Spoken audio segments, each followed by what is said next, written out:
नमस्कार, जनहित न्यूज लाईव्हमध्ये आपलं सहर्ष स्वागत. नीट पेपर फुटीच्या निषेधार्थ देशाचे शिक्षण मंत्री धर्मेंद्र प्रधान यांनी राजीनामा द्यावा या मागणीसाठी युवक काँग्रेसच्या वतीने भव्य निषेध मशाल मोर्चाचे आयोजन करण्यात आले होते.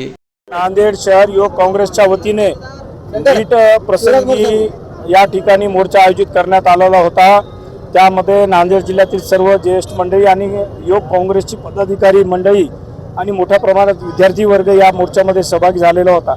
आपल्याला माहीत आहे की नीटचा पेपर कशा प्रकारे फुटला गेला आणि देशामध्ये भारतामध्ये जवळपास 22 लाख विद्यार्थी नीटची तयारी करत होते.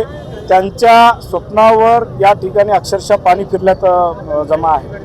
आणि आज एक सामान्य कुटुंबातला विद्यार्थी जेव्हा नीटची तयारी करतो, त्याचे कुटुंब आईवडिलांचं एक स्वप्न असते की आपला मुलगा या ठिकाणी नीट क्रॅक करून डॉक्टर त्या ठिकाणी व्हावं. पण आज आईवडिलांच्या आणि त्या मुलांच्या सगळ्यांच्या स्वप्नावर पाणी या ठिकाणी नीटचा पेपर फुटलेला आहे.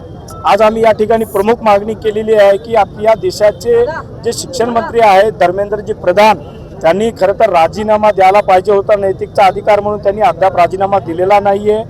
केंद्र सरकारकडून कोण्याही पद्धतीचा अद्याप याविषयी ट्विट झालेलं नाही आहे.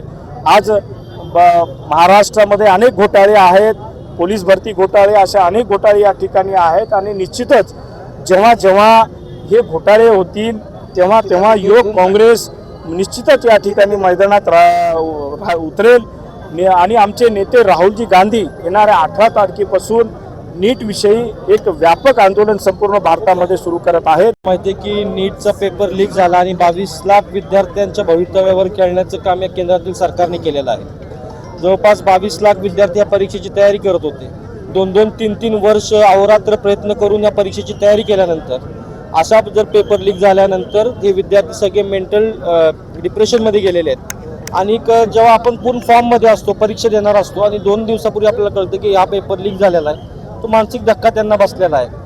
आणि त्यांचे पालकांनी सुद्धा अहोरात्र प्रयत्न करून एज्युकेशन लोन काढून किंवा अनेक गोष्टीतून या सगळ्या विद्यार्थ्यांना शिकवण्याचं काम केलेलं आहे. आणि अशा परिस्थितीमध्ये एक आर्थिक भुर्दंड देखील या सगळ्या पालकांना बसलेला आहे. आणि एकंदरीत एका देशाची शिक्षण धोरण काय आहे यातून आपल्याला कळतं.